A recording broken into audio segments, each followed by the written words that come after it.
Hello, guys. Welcome to another review of. Um,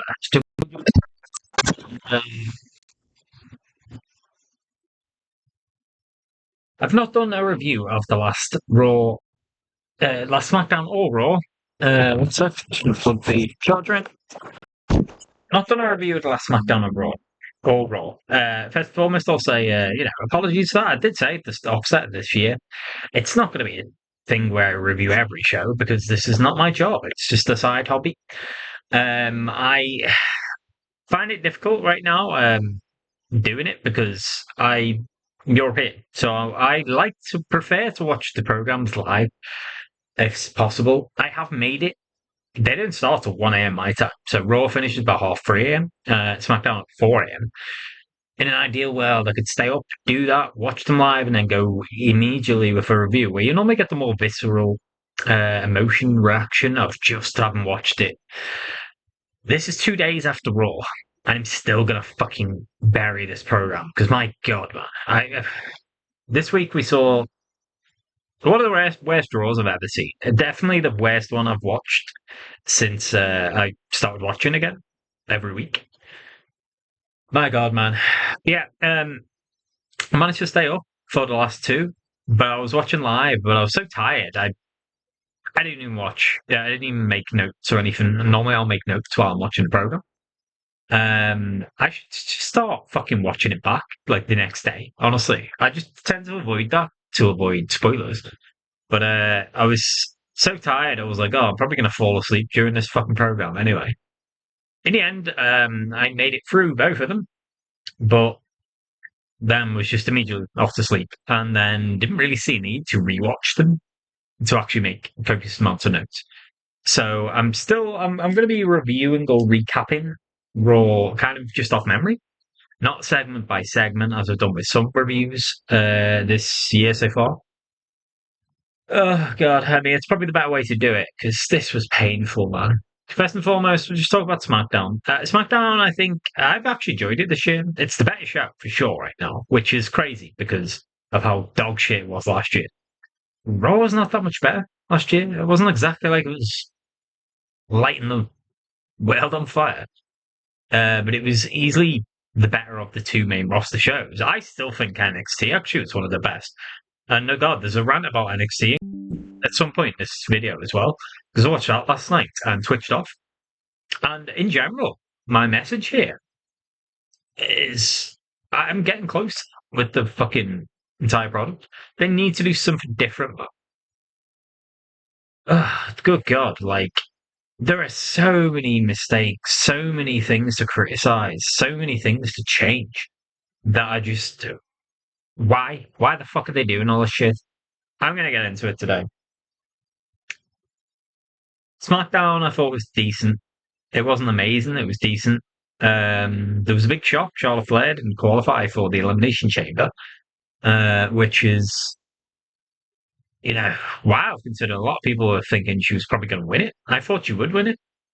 I'm still, and I have still been hoping the whole time, just get the fucking title off Jade. That's not going to happen. And give it to Charlotte, have her challenge Jade at the Chamber. I feel like they could have done that if they had Charlotte in the first batch of qualifiers, but they're in the last for whatever fucking reason. So if they're going to set up that match, it'd have to happen this Friday. It's not going to happen. They love their four match PLEs. They've already got four up. I would have Alexa win the Chamber regardless. But I would have had Alexa versus Charlotte and do that story, that heel turn, which I would make Alexa the heel there. Run that. I mean, why the fuck is everyone just fine with Jade Cargill going into Mania as champ?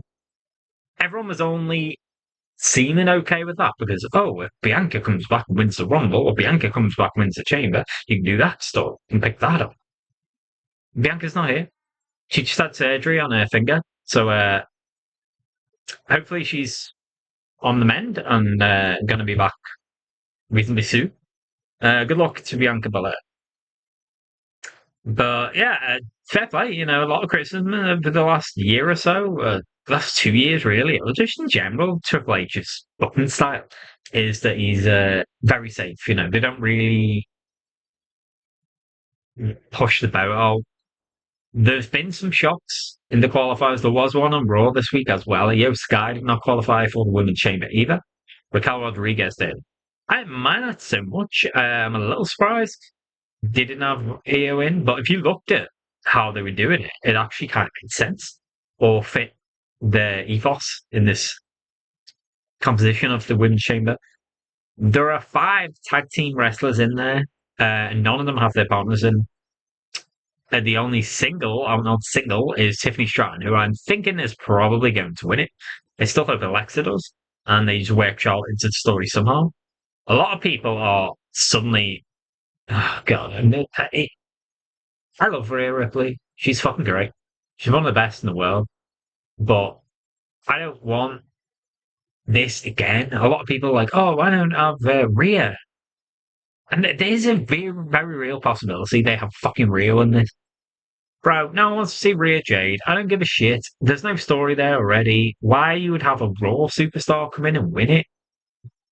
The very concept of that isn't foreign. You know, Bianca won it last year and challenged Rhea originally, who was a Raw superstar.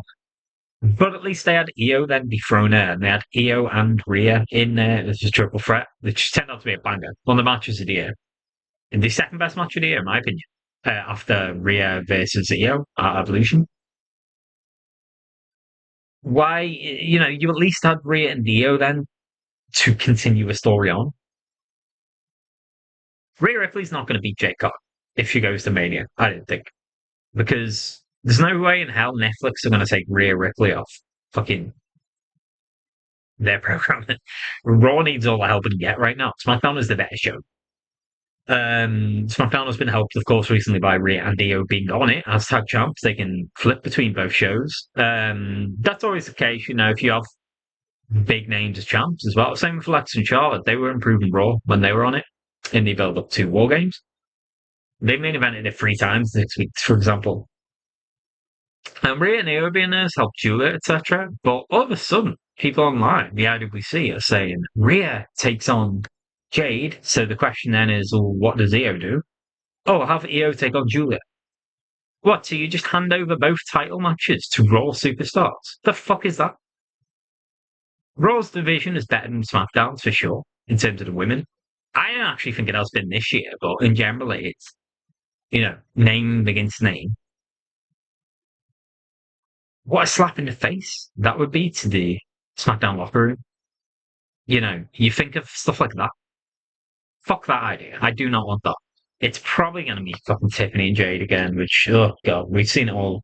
Oh, there is an outside chance Alexa's Dark Horse that she could win, and Charlotte just works her way into it as well. And Charlotte will definitely be on Mania. She was part of the promotion. I don't think they're not going to leave Charlotte Flair off the Mania card. This, by the way, if she's not involved in the title match, this would be the first Mania I read the other day in 10 years to not have any of the 4 horsewomen going after a title. Just kind of wild. WWE, I will give them this for the women. If anything, I feel like they're doing too much. And I've said this before. They are moving more with youth or, people in their first reigns. Both champions right now are in their first reigns. Jade and Stephanie Becker. I feel like they go too much. Naomi won the title last year. It was the first championship in 7 years. Alexa's gone 8 years without winning it. Becky, is it like 3 years now? Charlotte's 3 years now. They're too quick to drop a lot of these women. Yes, bring other new ones through. But a lot of the women I've just mentioned, I still prefer as characters and resonate with more than some of the younger ones that coming through. So you get the balance. And then on the flip side with the men, they just do not promote youngsters at all.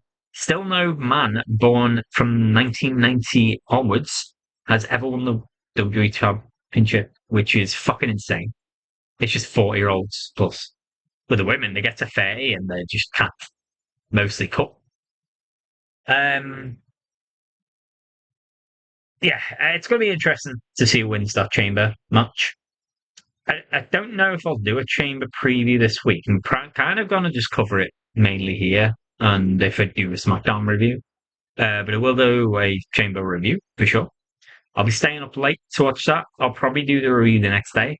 We'll see. We'll see how late I'm up. SmackDown, Chuck Williams qualified. I was happy with that. I predicted that. They need a heel in there as well. And that was a decent match, fun little match. Priest took the pin, which is a little surprising, but I guess Mello had taken a pin the week prior from Tamatonga, I think. Speaking of Tamatonga, he pinned Ilya with help from the MFTs. Looks like he's probably going to get a US title match soon. I wouldn't be that surprised if they put it on him as well, honestly. Um, because I feel like the open challenge has just gone too long. Kit Wilson over. I thought their segment and little match was fun. Um, and then the Cody Drew Fatu stuff's kind of pulling Orton in. They did actually do Orton versus Aleister Black this week, which leads me to think it's not going to happen at Mania. I was speculating whether that was going to happen after Aleister Black was making kind of cryptic programs of, oh, I'll see you soon, Randy. No, it seems like he's trying to draw out the Viper. Is there a heel turn coming for Randy soon? Possibly. Yeah, I don't want to go delve too deep into SmackDown because we're here to shit on Raw, and I hate to do it. I want to sit here and be positive. Normally, I am in my reviews. A lot of times, I'm easily pleased. I think I talk about how I was very spoiled. I grew up in the Monday Night Wars era. I watched the Attitude Era. I watched NWO. I watched at the peak. I watched Goldberg when he was at his peak. I watched all of this, and Ruthless Aggression era was so much better than anything of today. No matter how much people were glazed the last couple of years, or 2024, I still think the Attitude Era, Ruthless Aggression era, for the most part, were better. But my God, man, like it's it's bad. The quality, like I cannot sit here and not give my honest opinion. It is a review. It has to be what I think. I think this week's episode was a fucking disgrace. So many things happened that I was just ridiculously pissed off about and made me want to stop watching. I'll say why I stopped watching NXT this week. I guess we'll just rant about that before we go into the main event, Raw.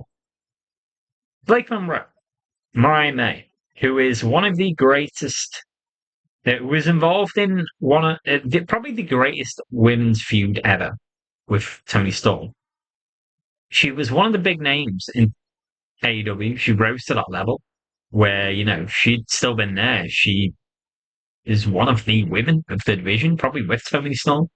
And obviously there's Mercedes there, and they've put the title on Statlander and Tecla since then, but her work on AEW was great. I didn't even watch AEW, but I watched that because I heard great things, and it was fantastic. I watched it after the fact.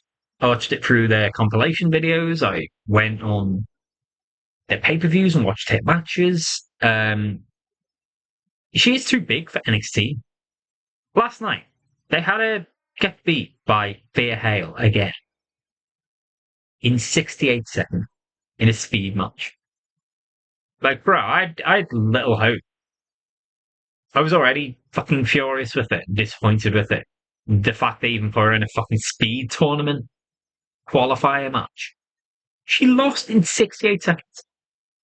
Jada Parker did a run in. Oh, well, she just attacked her, but they're already kicking Blake's ass. But Thea, kind of ragging her, she throws out the ring, she rags the hair again, Blake gets her off, and then Jada comes out of nowhere, bam, attacks her, throws back into the ring, she gets pinned. Like nothing.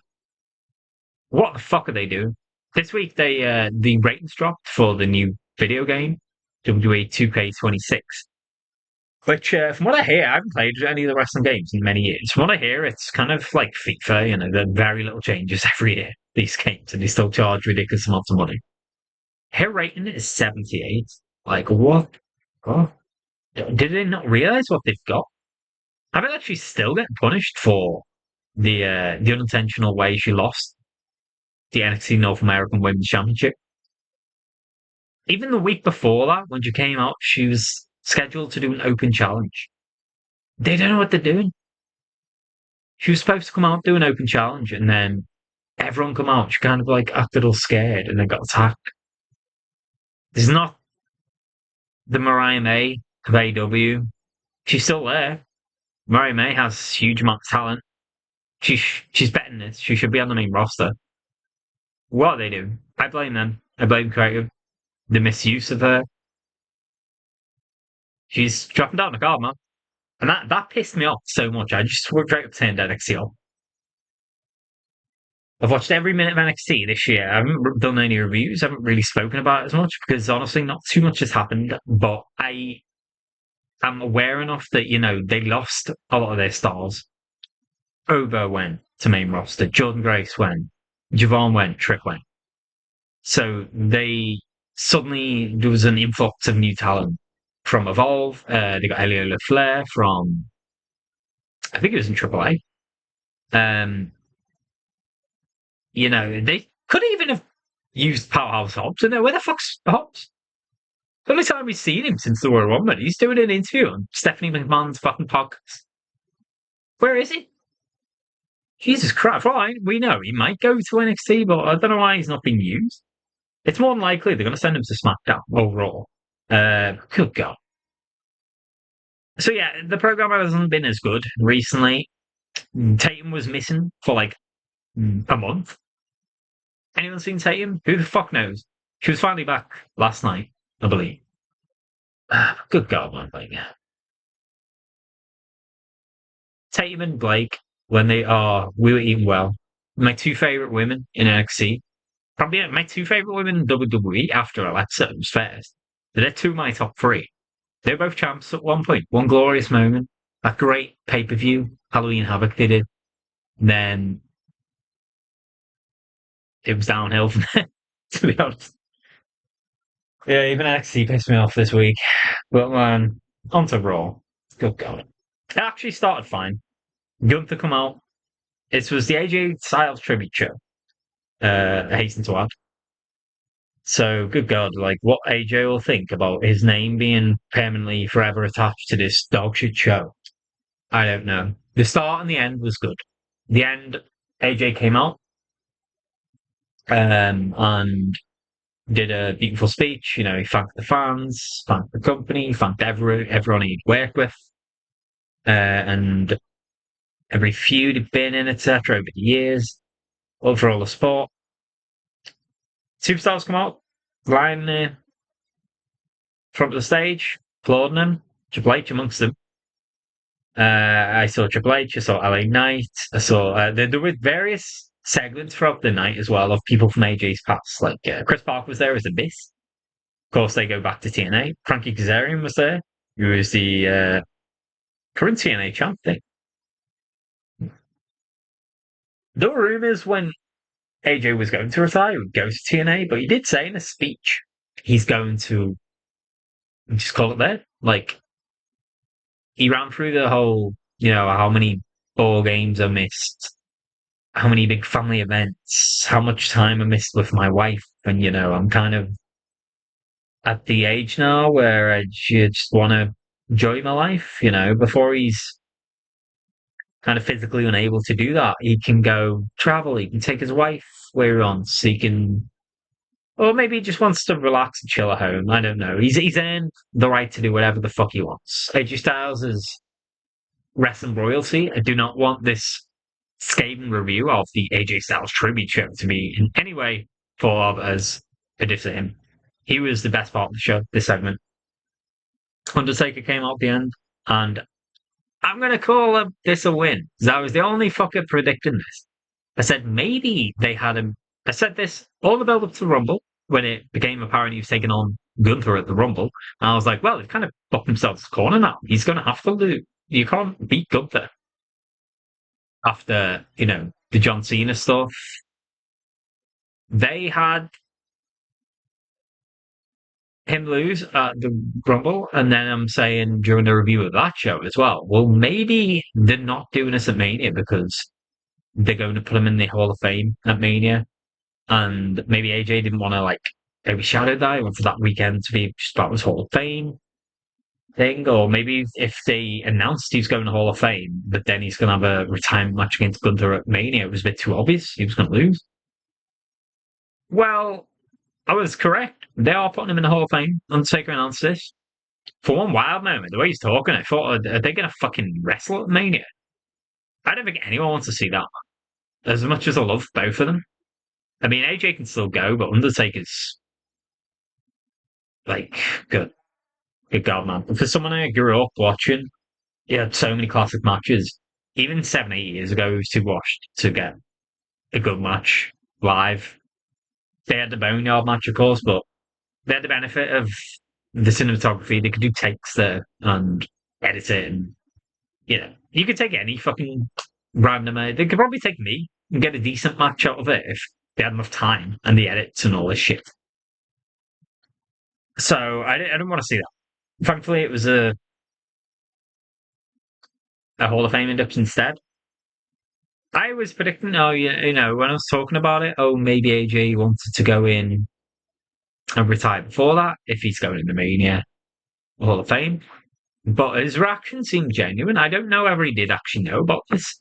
He's crying, he's all fucking overwhelmed and emotional. Yeah, man, what a beautiful moment to round off the show.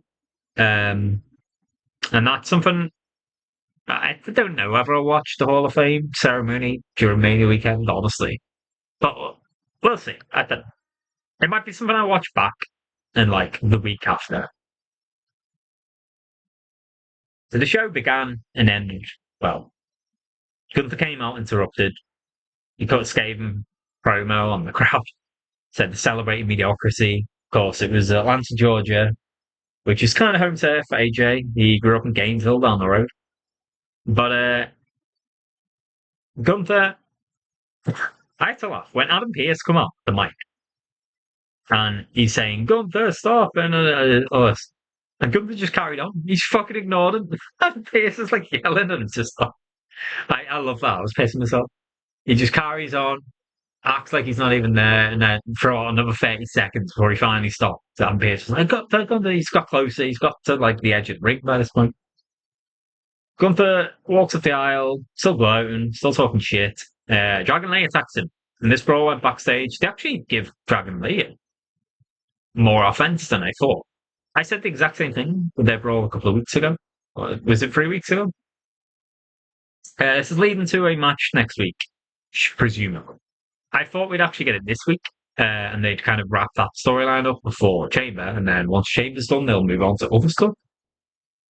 But good God, man, maybe that's wishful thinking of them getting a move on with Mania build at all, because the rest of the show. Oh, after this segment, we had Cody Rhodes walked backstage and walked past Gunther, had a bit of a stare off with him. Then he comes out. Cody was just there because he's from Georgia, I think, and it's on his doorstep. He said he's there to pay respect to AJ, but for the second show in a row, both the ones since I've last done a full review, he barely got away in. Says, Atlanta, I know what I want to talk about. AJ Styles, and bam, interrupted. Division's music plays. Heyman comes out with them, starts cutting promo, Logan Paul stuff and shit. The Usos were there as well. Wait, were they? No, not just yet. Because this all wrapped up, and then Bronson Reed came out. They were doing the men's chamber qualifier right away, which surprised me, honestly. I'd expect this. It was an okay match at the start. I mean, Jey Uso's just dashing. I do not know, see what people see in this guy. Run through my history of the product, the start of the year, when I started doing these reviews. I went almost 2 decades not watching it week on week.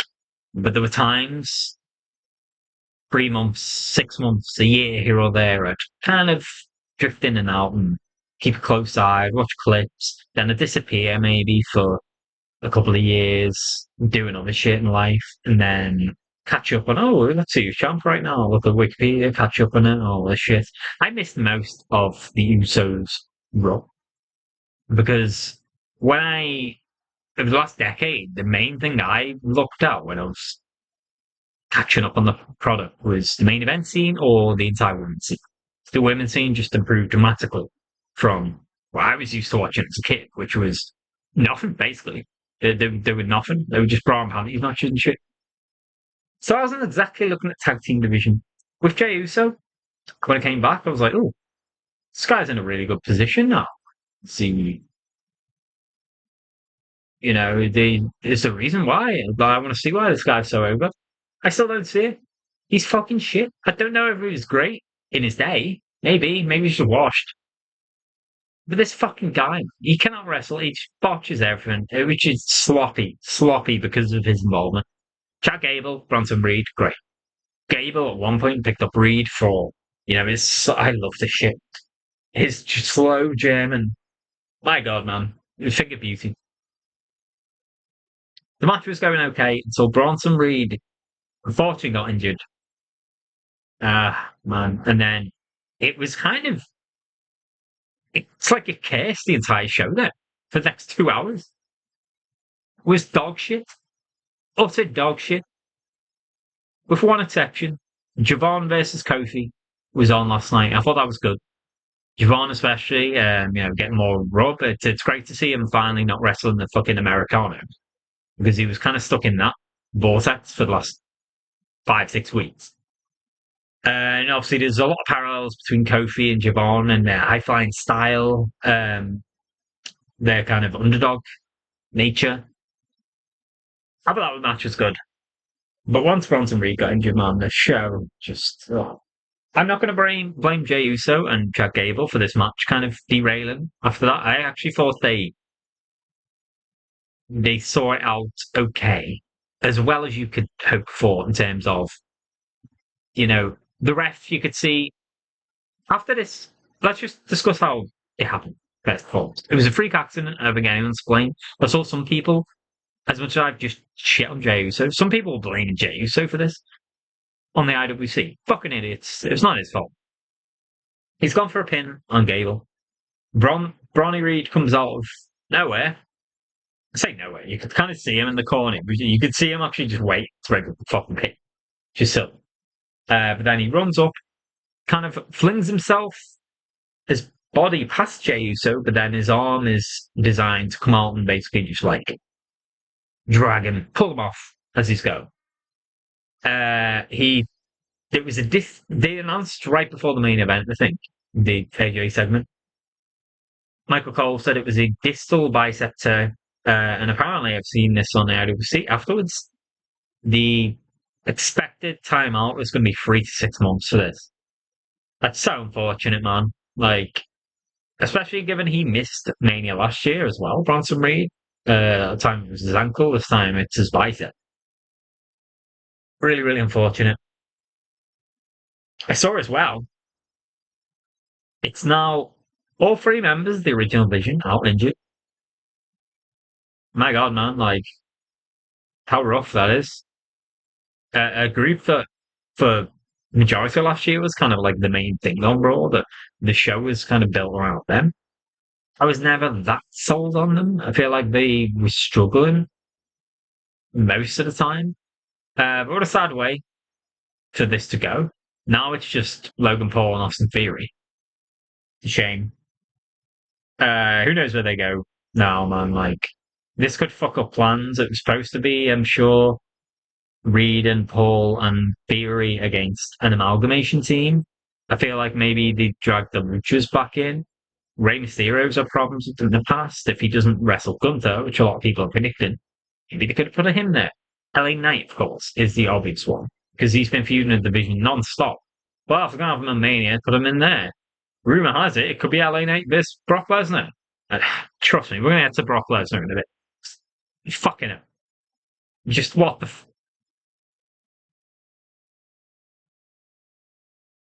Jey Uso still managed to be sloppy after this. But, The refs running back and forth. They took the commercial break after Browning was injured. It come back, the ref was talking from outside, and the atmosphere, the Atlanta crowd all night was very quiet. But you can't blame them. Because from this point onwards, as I said, the show was just dead. But it was like the lights got sucked out of the building when Reed got injured. No one wants to see this. Whether you like them or don't. I do like Bronson Reed. I think his book in the last few months, he's he's losing a lot of steam that he'd gained in the couple of months prior, which culminated in beating fucking Roman Reigns. He went over Roman Reigns in Australia. He's lost a bit of steam. His stock's gone down a little, but still, I do like him, and you don't want to see this, whether you like them or not. The refs talking to him, then you get back. He's running back and forth, giving audibles, changing the match on the fly, because apparently Reed was supposed to win this match. I think clearly what was supposed to happen is Reed qualifies. So you've got another heel in there. You have Reed and Trick.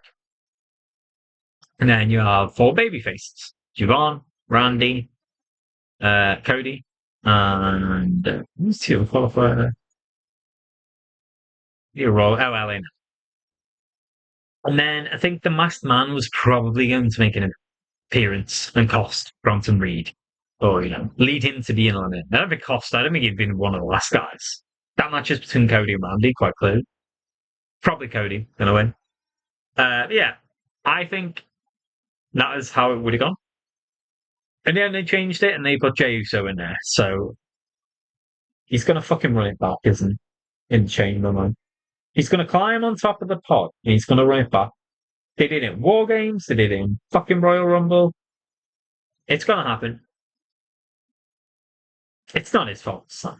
It's an injury. Well, I'll cool on the Jey Uso hate for one minute. Yeah, after this, man, it was one thing. Holy fuck. The fact they had Natalia, or Natty, she's known, versus Maxine Dupree, still go ahead with the end finish after what had just happened prior to this is mind boggling to me. You've just changed that much in a fly. You can change things. The plan was, what unfolded was a barely 2 minute match. Was it? Was it 90 seconds? Something like that. Where for the second week in a row, there wasn't so much a match. It just got called off early. Ended by a stoppage. Referee stoppage, they said. You can see what they're trying to do. Natty's doing this kind of blood sport gimmick. This kind of like, she's got the gum shield, got the MMA look. She's snarling, she's looking all tough. I have no doubt in IRL, Natty probably is a fucking badass. She's a heart. She's a tough woman. They're trying to go this angle of kind of brutalizing the opponent to it's not even a match. This spot, so fucking dumb. They're on the outside. The guardrail separating the fans, the corner part. Nancy's backed against it like that. Maxine's trying to grab her, and Nancy kicks Maxine into the ring post. Something that happens at least once a week on every fucking wrestling show ever made. And she just collapsed. She went down like she'd been knocked out. I'm looking at her like, what the fuck was that? I was, like I said, I'm watching this shit at like 2 a.m., whatever the fuck. I'm pretty tired. I'm rubbing my eyes. I'm like, did I actually see that? Did I miss something? I might have to watch this shit back. But no, she just kicked her into it. She went down. She's basically knocked out. Natty's kind of looking around. The ref's kind of like checking. Natty, you okay? Natty goes for her. She's clubbing the back of her head. Kind of trying to portray this wild animal as trying to pull her off. Maxine, another time she goes back at her again. They've got to separate her again. Maxine's just playing this fucking corpse. They might as well have had a corpse in this spot. Bro, like to do that after an injury spot as well of a match that was clearly like cut short in a way that wasn't supposed to happen. It just, the crowd, I've never ever heard such a deafening silence in a wrestling show. It was silence, complete silence. when they made the announcement. The winner, Natty, by referee stoppage. No one gives a shit. Like, I've said it before, I'll say it again. I, I have every respect for Natalia. She's a veteran. She's trained half of the fucking roster. She's been WWE champ. She's had more matches, more women's matches than anyone in WWE history, I think. Uh, Even if I pulled that fact out of my arse, it's probably true. She's been there 18, 19 years, whatever the fuck it is now. But she's never been over. Never once. She's never really had much of a personality. Like, I've never really cared to see her on screen. It's not like I wanted to off the screen. I don't mind so much having her on there, but I'm never really tuning in to see Natalia ever. Even when she was fucking champ. And then they put her with Maxine, who Becky had done her best to raise up. They've done her with this Bloodsport gimmick, but they had her in the Elimination Chamber qualifier, so she had to take a defeat. You know, what they do? I don't care for this. I didn't give a single fuck. And especially how they went ahead and did this after the previous segment, which of course wasn't their fault, not Team Maxine, but still. The previous match they'd had also was advertised as a match. And it was over in about fucking 60 to 90 seconds because they both got counted out. Natty did a sharpshooter on the fucking desk. Stop this shit. Just have a match. Have Natty maul her, destroy her, if that's what you want to do. You know, kind of build her up as a big, serious heel character. Because right now, this is just awful. Awful.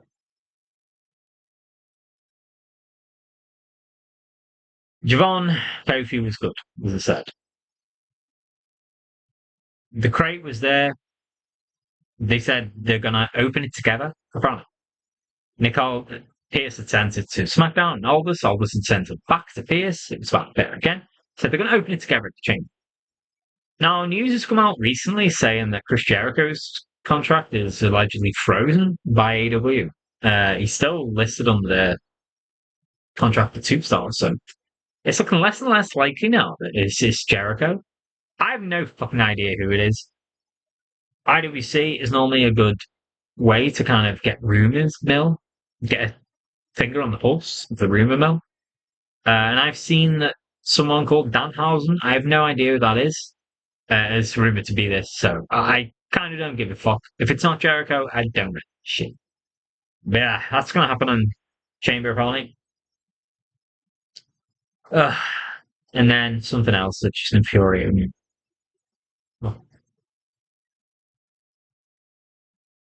WWE. Well, first and foremost, we'll talk about the crowd was already so dead. Show was already so dead that even CM Punk came out and struggled.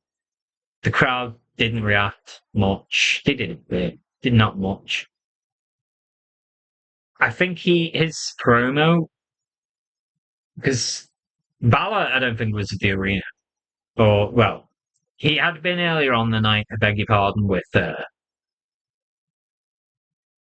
JD.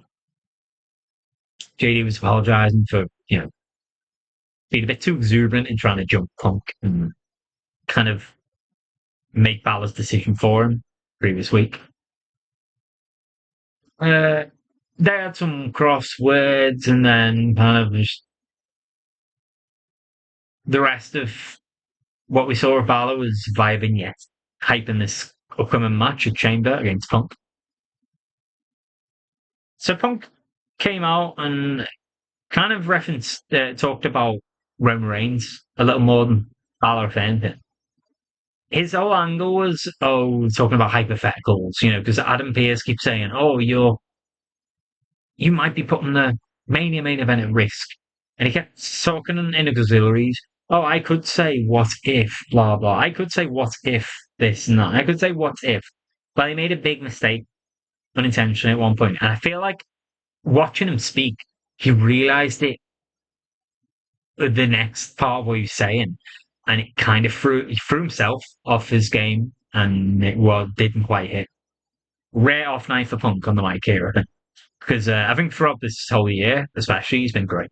and he's been involved in some really good mic segments, but this was just, it was rough. He went, "What if Roman Reigns was here in Atlanta tonight?" The crowd, of course, like they're going to, start cheering. They're thinking, "Oh, is he? I wonder." But of course, he's not. They've already announced his fucking dates. Starting next week, he's going to be there. They also just didn't want him on TV during the supposed chamber build. Go for it. They can't build shit right now. Can't build a fucking matchstick house. My God. Yeah, they didn't have him on during that whole program, but he will be there back next week. But of course, the fans get their hopes up for a sec, and then they start booing when they realise he's not coming out, and then they just go silent. They don't want to boo Paul. He said, "Oh, yeah, why you booing me? Like, I'm here every week." Tried to kind of save it, but it was just dead after that. I mean, it was kind of dead even before then. Like I said, throughout the show, this crowd was just devoid of any excitement, anything. I've criticised crowds a lot this year, but yeah, you've got to say, this week, at least I'll excuse them, because what the fuck was there to be excited about? I got angrier and angrier the longer this fucking show went on this week. It's not even just apathy. But that's the next stage, I guess. Maybe the fans are a stage ahead of me. They're at apathy now. I was still getting pissed off. Because after this, fuck me. What the fuck? Rusev's backstage talking to Piers over Femi approaches. They'd had a stare off the week prior. And did they actually set a match? I don't remember. I think there was just like scowling and posturing and I'll take you on whenever and all shit. So that's going to happen soon. After this, Brock Lesnar, who'd been advertised like a week's notice to be on this fucking show, I only found out via the IWC, via fucking X and Instagram, whatever else. Because I don't think they advertised it on the show last week, did they not? Anyway, he's there. And people are excited, thinking, "Oh, well, if he's there in the build up to Chamber, is something going to happen? Relevant? Why would they have him there already?" Comes out with Heyman. Heyman talks. He says, and this is true, to be fair. He said Mania is not had as big a showpiece thing to go alongside the championship matches since Brock Lesnar ended the streak. Well, we're going to change that. Brock Lesnar's going to do an open challenge at Mania. And then he announced a series of dates. He's actually there quite a lot. Every week, bar one or two, I think, to Mania, Brock Lesnar is going to be on Raw. I'll never understand why they did what they did. First and foremost, why is he doing an open challenge at Mania?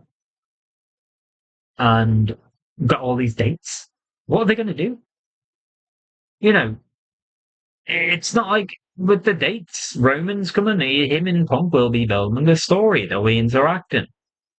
I can only assume, because what happened next pissed me off. So, Heyman stands there. He answers this, he has all these dates, and he says, "Is there anyone backstage in our crew? If there's anyone backstage who thinks they can take on Brock Lesnar, we're here now.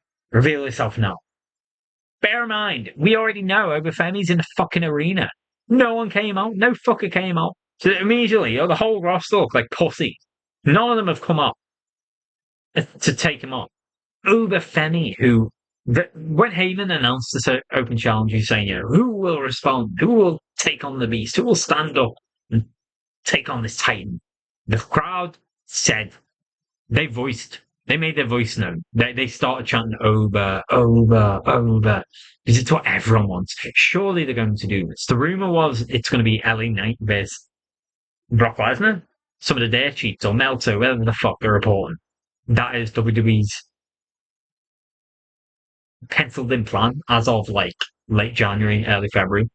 The scary thing is there is something to that because LA Knight, to go with Cody Rhodes, eliminate Brock Lesnar from the Rumble.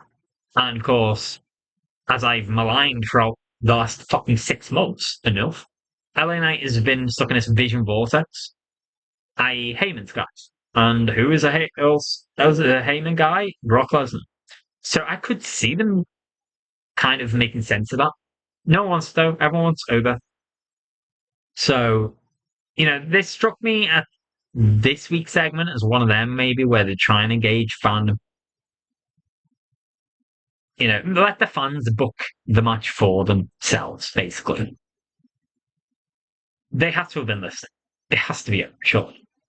But in the 6 weeks to come, in the 5 or so appearances, whatever the fuck it is the Legend's going to do, I imagine he's just going to come out and then they're going to send some randomers down to take him on. And he's just going to clean house with them. So they're just going to have him and over, scaring around each other, I would imagine. Taking on jobbers or just burying other people. Racking up wins, and then at Mania, over response to Brock's challenge. But my God, like this, I don't know why you would have shown over in the arena beforehand because it made no sense. If he's going to respond to the challenge at Mania, why not last night? Why not come out and do it then? Say last night, it was 2 days ago. Today's Wednesday. Yeah, I don't understand, man. Like, they have this obsession with dragging things out or just avoiding telling the story whatsoever.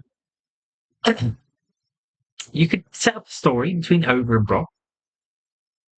Heyman, a lot of people are critical of him. He's definitely not as good as he once was, I think. Roman.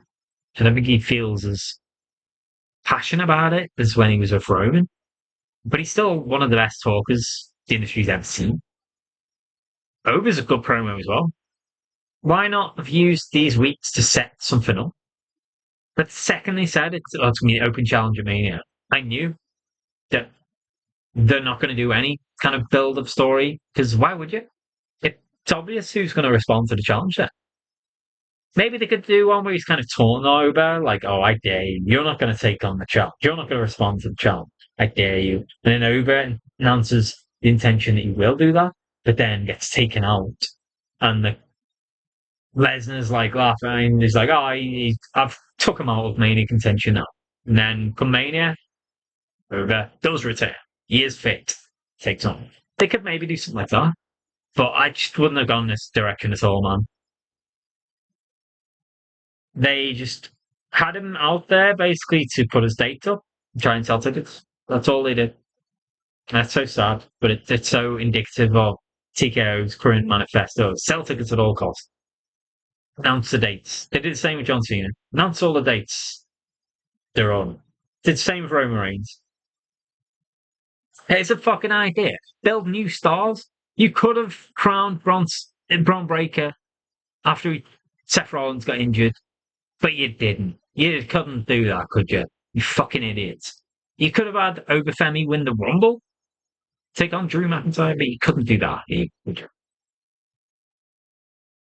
So they're left with stars. There's big stars. The big draws are still fucking part-timers.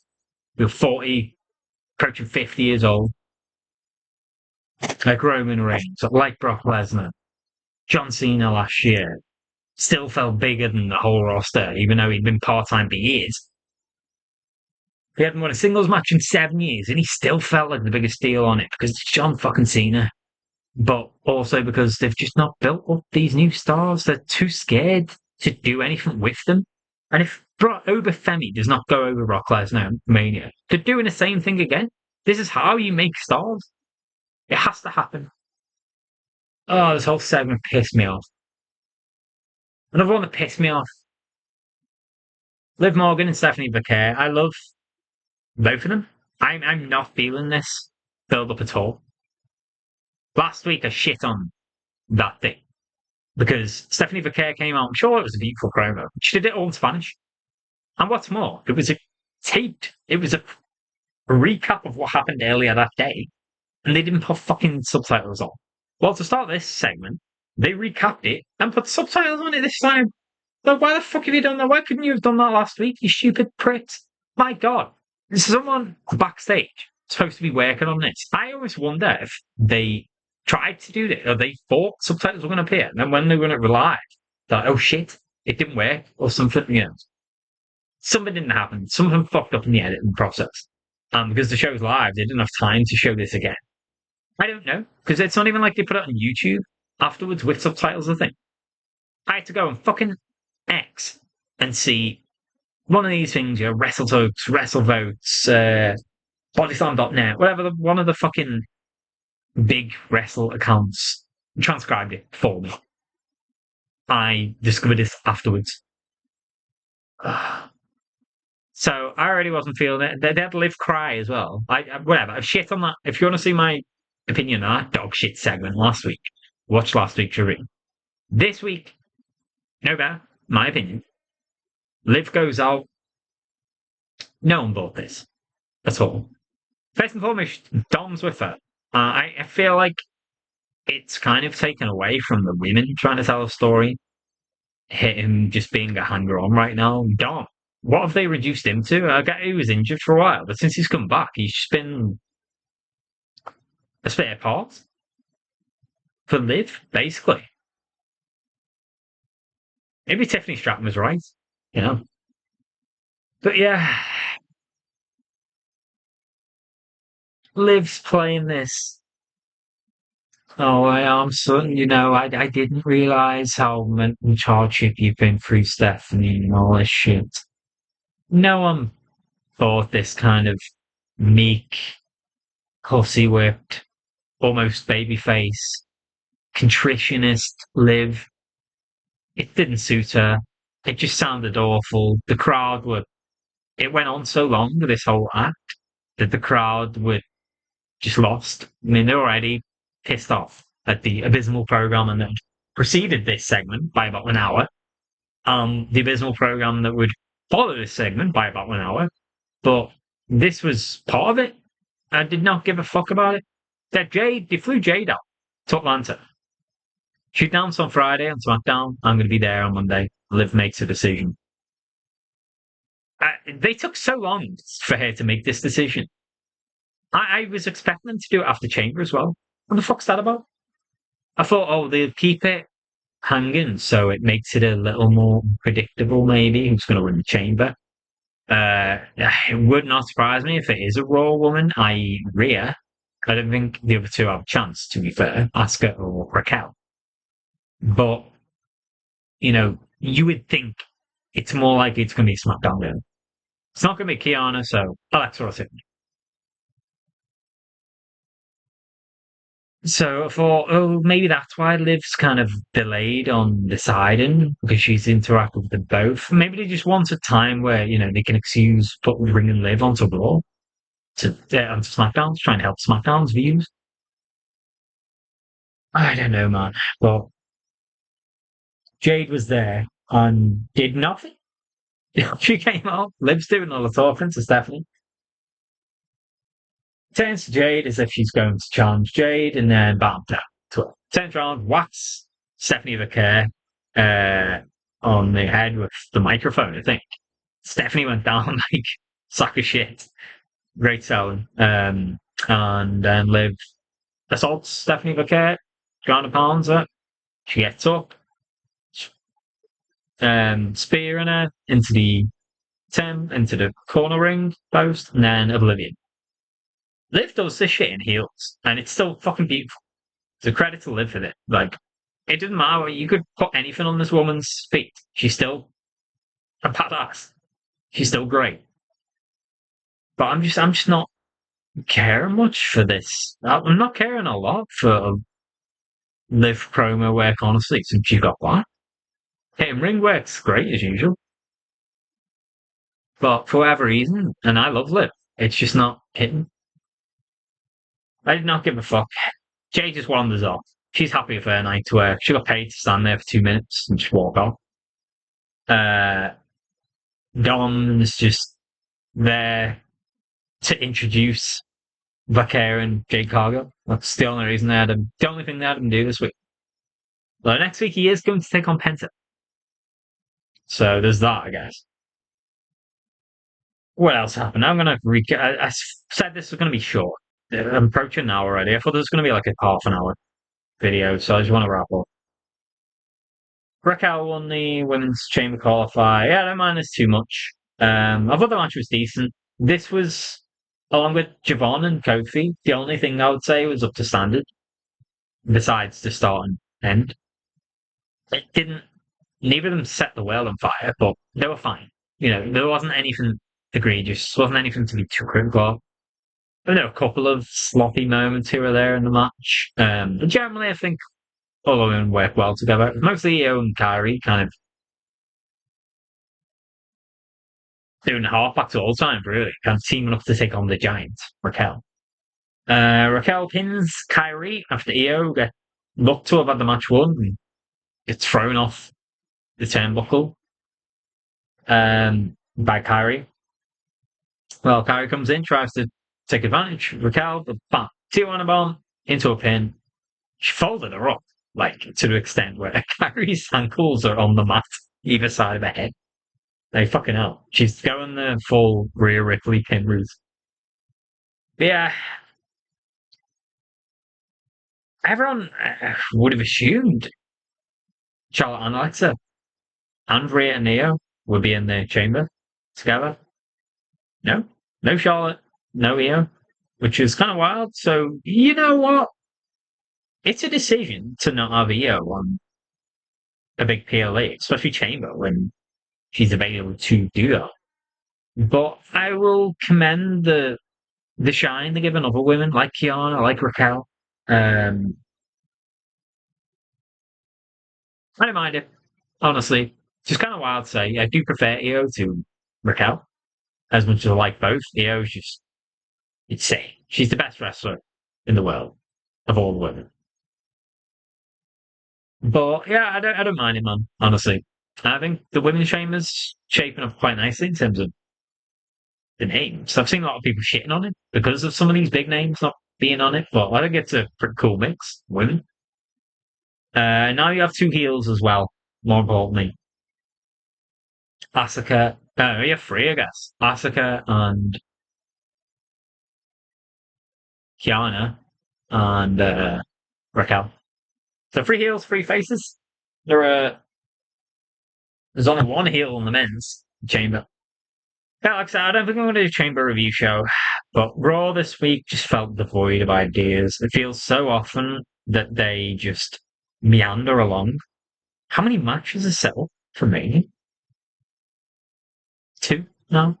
The versus Fakir and Punk versus Roman. Two. That's it. You've got to get a fucking move on, man. It's in 7 weeks, I think. The fuck are they doing?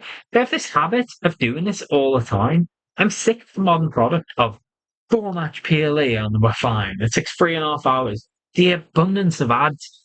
One of the fucking matches in this show, we had 3 ad breaks during the men's chamber qualifier. Well, I guess it's, Bronson Reed come out and then he's making his entrance. It was ad breaks before the match. So, and maybe one of the ad breaks as well was enforced because Bronson Reed got injured. But this is still not unheard of, 2 ad breaks in a match. But it was, including the ad breaks before the start of the match, it was free in the space of like 18 minutes, I think. 3 separate ad breaks of 3+ minutes each. The fuck is that? What the fuck is that? When they went to Netflix, it's not even like they're trying to do this. At least when SmackDown is on Friday, I know USA Network are showing it. So Netflix, you can give and take ads, or maybe cut away while USA it's on. This just, why do we need ad breaks? What are we paying Netflix for?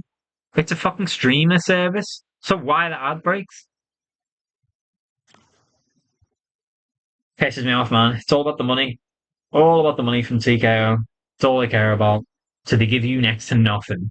They wonder why the wrestlers are getting injured. Because they never fucking wrestle. They have 4-match PLEs. It's insanely hard to even get on a PLE these days. There's no fucking matches on it. They hardly do house shows. They only really do it when they go on European tours. So they're not wrestling much. They're getting injured way more than they did when I was watching growing up. And they did so many fucking house shows then. They were working 300 nights a year back then. There's a flip side, of course. A lot of them were working through injuries, and because of that, because they were scared to lose the spot, because the product was actually hot then, and you could lose your spot like that. Because everyone was over. They were down in painkillers and working through that. So in terms of wellness, it's better what they do now. I think find a balance. You know, a lot of these wrestlers, it's insane, man. Cody Rhodes last year, WWE champion for most of the year. He wrestled 7 times on TV. Out on main roster, outside of PLE. 7 fucking times. That is insane. The guy can go. He's about 40, but he's fucking in great ring, great shape. I have no doubt as well, Cody is one of them who would be eager to be a fight champ. So I love what CM Punk's done this year. I want to be a fighting champ. He's already defended his championship 3 times this year. It's going to be 4 coming up in the space of 2 months after Elimination Chamber. That is what we need more. And this guy's 48 and he's doing it. There's just so much right now with the product that I'm genuinely I'm wavering, man. I'm wavering. I've gotten to the point now where I think I'm going to stop watching live because I want to do reviews of the show, and it's just logistically really hard for me to do that because I want to stay up and watch live, but sometimes I'm so tired. I'm like, oh, I'm not going to take notes. I'll watch it back tomorrow and take notes. But then the shows are so shit. I wake up the next day and I'm like, I want to watch that twice. Go figure. What is that to look forward to? Friday Night SmackDown. Some people are saying what they want to see happen is Alexa Bliss gets taken out by a mystery attacker, and Charlotte Flair takes his spot in the chamber and wins it, and that's how she faces Jane. Then Charlotte is revealed as Alexa's attacker. Alexa turns heel at Mania or after Mania. Fuck that idea. I got. I would rather Alexa win the chamber and Charlotte go into it. Cody or Randy, it's my pick for this. Saying this in case I don't have time to do a SmackDown review. Of course, it's on Friday night this week, but then the next night is Chamber. So if I'm watching it back the next day or something, I simply might not have time in the day to do this. I would like Randy and Alexa to win. I think it will be Cody and Tiffany. And then Punk is going to win. AJ Lee is going to, I think. And they are also who I would like to win because at the end of the day, if you're going to put the IC Championship on AJ Lee, it's better to do it now and then run the rematch at Mania and have Becky take it because AJ is part-timer. I'm sure she'll be around more in the build-up to Mania if she's on the show. Surely she's on the show. Everyone just assumes she'll be in Rumble. She wasn't, so who knows? But surely she'll be on Mania. But then, if there's going to be a time to disappear again for a while after, it will be post-Mania season. And then maybe they bring it back for Money in the Bank. Qualified. I could see them working her into Money in the Bank, maybe. Or, in a match on that show. I'm so excited about Chamber. Chamber's one of my favourite PLEs normally. It always has been. Ever since I watched the very first Chamber. Shawn Michaels one. I've always loved it as a match concept, as a match stipulation. Both Chamber matches last year were great. So tough act to follow for both the men and women this year. It's going to be hard to top either, especially the women, because I think last year's women's one was just spectacular. Bianca and Liv especially sold the show. They were amazing that night. And Jade Cargill coming in and taking on Naomi, that was a great moment. So it's going to be hard to top, but I have hopes. It's just when you look at the product right now and how utterly dog shit and abysmal and offensively bad Raw was this week, I don't know. I don't hold much hope. Anyway, I'm out of here. Let's hope for better this Friday for SmackDown. SmackDown is better at the moment. Trick Williams alone is better than everything on Raw right now. They were chanting his name last week on Raw. Whoop that trick. Says a lot. Wake up, Raw. SmackDown's leaving you in the dust. SmackDown, same SmackDown. It's fucking dog shit last year. It's better this year. SmackDown is decent, but it's still not amazing. Raw is just tanking. Should be better from next week because Roman's back. And I don't know if that's one of Lesnar's dates, but still, man, even when they have these names, just the ethos, the way of operating, it needs changing. There's not enough matches on shows. It's not even like the story elsewhere. It's just ad breaks and 5 minute entrances and aura farming and oh, we got to stop for 3 minutes because the talent's got injured because they never fucking wrestle. The fucking. I'm done. I'm getting pissed off more and more. Let's hope for better on Friday. But everyone involved in this week's Raw should be fucking ashamed of themselves. It was absolutely shit. I have watched some of the worst Raws that you kids these days cannot comprehend. I was watching in 07, 08. My God. My God. Some of the shit we had then. The Boogeyman. All this crap. The Great Khali. Vladimir Kozlov. It's worse. This is worse. And that says it. Anyway, let's hope for better this weekend.